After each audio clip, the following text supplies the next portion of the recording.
وبالذات الناس اللي عندها راوند شولدر او كتفها ساقط لقدام، لازم اظبط العضلات بتاعته روتيتور كف دي. في تمرين اسمه البرون هنشوفه دلوقتي، ده اهم حاجه ببدا بيها تمرين، وبعد كده هوريكم بنسخن على الروتيتور كف ازاي. يلا بينا. اول تمرين، هنام على وشي، محتاج مات، هنام خالص على وشي، هعمل 4 حروف. حرف الاي، بصوا بعمل ازاي، بطلع اثبت 5 ثواني وانزل. 1 2، انا كده بشد على العضلات بتاعت الروتيتور كف دي، مهمه جدا اهو.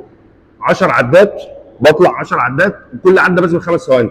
بعد كده حرف التي، بطلع لفوق واثبت 5 ثواني اهو، بريح، اطلع اثبت 5 ثواني اريح. بعد كده حرف الفي اهو، واطلع لفوق واثبت 5 ثواني اريح، اطلع 5 ثواني واريح. بعد كده حرف الدبليو اهو، واطلع واقفل قوي على ظهري وازق لقدام، ايدي ما بتلمس الارض اهو، وبقفل قوي وبطلع اهو، وبقفل قوي واطلع.